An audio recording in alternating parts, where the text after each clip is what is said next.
Hello hello hello guys, इस video में हम बात करने वाले हैं कि आप मॉड्यूल्स को कैसे इंपोर्ट कर सकते हो, पैकेजेस को कैसे इंस्टॉल कर सकते हो और एलियासेस क्या होते हैं वो भी हम सीख रहे होंगे। तो यार ये सब टॉपिक मैंने पिछली वीडियोस में थोड़े बहुत कवर करे हुए हैं, लेकिन मैंने सोचा क्यों ना इसके ऊपर पूरी एक डेडिकेटेड वीडियो बना दी जाए ताकि आप इन सब चीज़ों को और गहराई से समझ सको। तो फटाफट चलते हैं हमारी स्क्रीन के अंदर। तो यार मैं पाइचाम में आ चुका हूँ और मैं नई फाइल क्रिएट करता हूँ जिसका मैं नाम दे देता हूँ modules.py। अब मैं बताने वाला हूँ मॉड्यूल्स को कैसे इंपोर्ट कर सकते हो आप। तो पिछली वीडियो में मैंने यार एक चीज बताई थी आपको। तो मॉड्यूल को इंपोर्ट करने के लिए यार हम लिखते हैं सबसे पहले कीवर्ड जो होता है इंपोर्ट, और उसके बाद लिख देते हैं हम मॉड्यूल का नाम। लेकिन हम एक और काम कर सकते हैं। फॉर सपोज मुझे सिर्फ एक पर्टिकुलर क्लास ही इंपोर्ट करानी है, तो मैं क्या कर सकता हूँ, फ्रॉम टर्टल इंपोर्ट टर्टल। अगर मैं इस मेथड के थ्रू जाऊंगा और मुझे इस कैपिटल टी वाली टर्टल क्लास से एक ऑब्जेक्ट क्रिएट करना है, तो मुझे क्या करना पड़ेगा। फॉर सपोज मैं पाइचाम में लेके चलूँ आपको, यहाँ पे मैं पाइचाम में लिखता हूँ इंपोर्ट टर्टल। तो ये टर्टल हमारी एक मॉड्यूल है, लेकिन मुझे एक ऑब्जेक्ट क्रिएट करना है कैपिटल टी वाली टर्टल क्लास से। तो मुझे क्या करना पड़ेगा इसमें यार, सबसे पहले मैं मॉड्यूल का नाम लिखूंगा, उसके बाद कैपिटल टी वाली टर्टल क्लास लिख रहा हूँ। ऐसे करके हमारा ऑब्जेक्ट क्रिएट हो रहा होगा। लेकिन इसकी बजाय यार मैं अगर ये करूँ from turtle import capital T वाली टर्टल क्लास, तो इससे क्या हुआ यार, ये टर्टल मॉड्यूल के अंदर जाएगा और सिर्फ ये पर्टिकुलर क्लास इंपोर्ट कर देगा। इससे क्या हो रहा होगा यार, हमारा ये एक स्टेप बच जाएगा। तो अगर आपको सिर्फ एक पर्टिकुलर क्लास के अंदर ही काम करना है तो आप ये मेथड यूज कर सकते हो। लेकिन अगर आपको पूरी मॉड्यूल काम में लेनी है तो आप सिर्फ डायरेक्ट लिखो इंपोर्ट टर्टल। लेकिन मुझे सिर्फ अभी टर्टल क्लास से काम था, इसलिए मैंने ये मेथड यूज किया। तो इधर लिख देता हूँ सिर्फ टर्टल क्लास से काम था, इसलिए मैंने ये यूज किया। अभी मैंने एक ऑब्जेक्ट बना दिया, मैं दूसरा ऑब्जेक्ट बना सकता हूँ कछुआ 2 इक्वल्स टर्टल। दूसरा ऑब्जेक्ट बना दिया टर्टल क्लास से, मैं तीसरा ऑब्जेक्ट बना सकता हूँ इस तरीके से ही टर्टल, और पैरेंथेसिस लगाना मत भूलना। लेकिन अब होता क्या है, मुझे चाहिए कि यार मुझे सारे की सारी क्लासेस यूज करनी है जितने भी टर्टल मॉड्यूल के अंदर है। तो मैं क्या कर रहा हूँ, मैं इंपोर्ट करा रहा हूँ यार पूरी की पूरी टर्टल मॉड्यूल को। लेकिन अब होता क्या है कि अगर मैं कोई भी ऑब्जेक्ट क्रिएट करता हूँ तो ऐसा मुझे बार बार लिखना पड़ेगा टर्टल फिर डॉट टर्टल। अगर मैं दूसरा ऑब्जेक्ट क्रिएट करता हूँ कछुआ, फिर लिखना पड़ेगा यार मुझे टर्टल फिर डॉट करके फॉर सपोज कोई और क्लास है इसके अंदर, तो एक क्लास इसके अंदर ये स्क्रॉल कैनवास ये लिखनी पड़ेगी। तो इससे क्या होगा यार, कोड बहुत लेंथी हो रहा होगा। अगर आपको पता है कि आपको सिर्फ एक ही मॉड्यूल के साथ काम करना है तो उसमें आप क्या कर सकते हो यार, सीधा लिख दो फ्रॉम टर्टल इंपोर्ट एस्ट्रिक्स। अब ये एस्ट्रिक्स क्या करेगा, ये सारी की सारी क्लासेस को इंपोर्ट कर देगा। उस टर्टल के अंदर जितनी भी क्लासेस है, जितने भी मेथड्स है, वो सबके सब इंपोर्ट हो रहे होंगे। तो इससे आपका वापस से एक स्टेप बच जाएगा। यहाँ पे मैं डायरेक्ट लिख पा रहा हूँ और टर्टल नाम का ऑब्जेक्ट मैं क्रिएट कर पा रहा हूँ। वहीं पे मुझे पहले स्मॉल टर्टल लिखना पड़ता था, फिर डॉट लगा के कैपिटल वाला टर्टल लिखना पड़ता था। तो इससे भी हमारा एक स्टेप बच गया। लेकिन इसका एक डिसएडवांटेज ये है कि अगर आपके बहुत बड़े बड़े कोड्स हैं तो आपको ये पता नहीं लग रहा होगा कि ये मेथड कौन सी क्लास का है या फिर ये मेथड कौन सी क्लास का है। तो अगर हम 3-4 मॉड्यूल्स के साथ काम कर रहे हैं तो हम पता ही नहीं लगा सकते कि यार फॉरवर्ड वाला मेथड किसका था, लेफ्ट वाला मेथड किसका था। यहाँ पे तो हमें पता है क्योंकि यहाँ पे हमने सिर्फ एक ही मॉड्यूल क्रिएट करी हुई है। लेकिन आगे जाके हम और भी बहुत सारी मॉड्यूल्स के साथ काम कर रहे होंगे तो वहाँ पे हमें बिल्कुल पता नहीं लग रहा होगा। तो ये एक तरीका है, लेकिन इसमें मैं लिख देता हूँ जब सिर्फ एक ही मॉड्यूल से काम हो तभी यूज करना है ये, वरना आपकी प्रेफरेंसेस के ऊपर है। अगर आप बहुत ज़्यादा इंटेलिजेंट हो, 3-4 चीज़ें मल्टीटास्क कर सकते तो यूज़ कर लो यार इस मेथड को। लेकिन ये बता दिया मैंने क्योंकि आपको पता होना चाहिए एक प्रोग्रामर के तौर पर। तो अब चलते हैं हमारी दूसरी चीज़ पे। यहाँ पे स्लाइड भी देख लो, ये फ्रॉम जो होता है कीवर्ड होता है, ये मॉड्यूल नेम है, ये एक और कीवर्ड है, और ये एस्ट्रिक्स बताता है कि एवरीथिंग। तो इस एस्ट्रिक्स का मतलब होता है सब कुछ इंपोर्ट कर दो, सारी क्लासेस, सारे मेथड्स, जितनी बड़ी मॉड्यूल है वो सारी इंपोर्ट कर दो।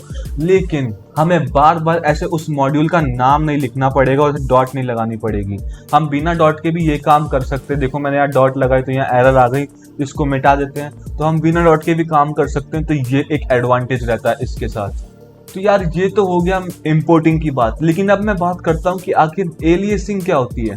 तो आखिर एलियासिंग क्या होती है यार, तो मैंने फॉर सपोज यहाँ पे इंपोर्ट करा फ्रॉम टर्टल इंपोर्ट टर्टल। तो ये आप इतनी बार देख के तो समझ ही गए होंगे कि मैं कर क्या रहा हूँ यहाँ पे।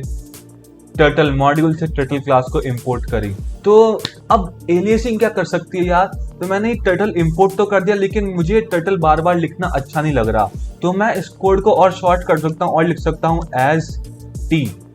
तो अब मैं क्या कर रहा हूँ, मैंने कैपिटल टी वाली टर्टल क्लास को टी से रिप्लेस कर दिया। तो अगर मैं इसकी स्लाइड दिखाऊं तो ये कुछ इस तरीके से काम करता है। इंपोर्ट कीवर्ड है, टर्टल मॉड्यूल नेम है, वापस एज एक कीवर्ड है और टी एलियस नेम है। तो हमने क्या किया, इसको एक रिप्लेस कर दिया एक वर्ड को। यहाँ पे जो टर्टल वाली क्लास थी उसको हमने रिप्लेस कर दिया टी से, मतलब कि हमने उसका एक नया नाम रख दिया। अब से हम तुमको टी बुलाएंगे, आज से तुम्हारा नाम टी है, आज से तुम्हें कोई भी टर्टल नहीं बुलाएगा। या फिर हम कुछ और भी रख सकते हैं, फॉर सपोज एप्पल, तो आज से तुम्हें सब एप्पल बुलाएंगे। तो यहाँ मुझे एप्पल लिखना पड़ेगा। तो कछुआ जो है वो एप्पल क्लास का बन गया। ओरिजिनली तो टर्टल क्लास का था, लेकिन हमने इस टर्टल क्लास का नाम एप्पल रख दिया। तो इस तरीके से एलियासिंग हो सकती है, मतलब कि हम क्लासेस के नाम अपने अकॉर्डिंग रख सकते हैं, क्योंकि ये जो मॉड्यूल्स होते हैं ये दूसरे प्रोग्रामर्स बनाते हैं, तो वो दूसरे प्रोग्रामर्स अपने हिसाब से नाम रख रहे होते हैं। तो हम एलियासिंग के थ्रू क्या कर सकते हैं, हम इनको अपने हिसाब से नाम दे सकते हैं। तो मैंने यहाँ पे इसको अपने हिसाब से नाम दे दिया। मैं लिखता हूँ फ्रॉम टर्टल इंपोर्ट स्क्रीन। अगर मैं स्क्रीन क्लास इंपोर्ट कराना चाहूँ तो स्क्रीन भी क्लास इंपोर्ट करा सकता हूँ एज एस। तो मैंने screen class as S import करा दी। अगर मैं यहाँ पे माई स्क्रीन नाम का एक ऑब्जेक्ट क्रिएट करता हूँ तो यहाँ पे मेरा सिर्फ ऐसे एस लिख के काम चल रहा होगा और एस से मेरी क्लास बन रही होगी। तो ये भी एक बहुत अच्छा तरीका है जो आप यूज कर सकते हो, इसे हम एलियासिंग बोलते हैं। ये बेसिकली यार नाम को रिप्लेस कर देता है। यहाँ पे स्क्रीन था, इसको मैंने एस कर दिया, यहाँ पे टर्टल था, इसको मैंने एप्पल कर दिया। और वही पाइथन की बहुत अच्छी बात कि इंग्लिश से बहुत रिजेंबल करती है। तो यहाँ पे अगर आप थोड़े भी इंग्लिश में फ्लुएंट हो तो इस कोड को देख के समझ पा रहे होगे कि यार कर क्या रहा है ये। From turtle import screen as S. तो इतनी इंग्लिश तो यार चौथी के बच्चे को भी आती होगी कि टर्टल मॉड्यूल से इंपोर्ट करा दो स्क्रीन क्लास और इस स्क्रीन क्लास को हम एस बोलेंगे आज से। तो वेरी बेसिक थिंग गाइस। अब मैं बात करता हूँ कि यार आप पैकेजेस कैसे इंस्टॉल कर सकते हो। हमने मॉड्यूल्स को इंपोर्ट करना सीख लिया, उनकी एलियासिंग करना सीख लिया, लेकिन अब बात होती है कि हम अलग से पैकेज को कैसे इंस्टॉल कर रहे होंगे यार। तो पैकेज को क्या यार, पैकेज आप ऐसे डायरेक्ट इंपोर्ट नहीं करा सकते। दिक्कत ये कि पैकेज क्या होते हैं, इसमें इनबिल्ट नहीं होते पाइथन के अंदर। ये टर्टल तो क्या आती है, ये ऑलरेडी इनबिल्ट आती है पाइथन के साथ, लेकिन पैकेजेस बिल्कुल नहीं आते।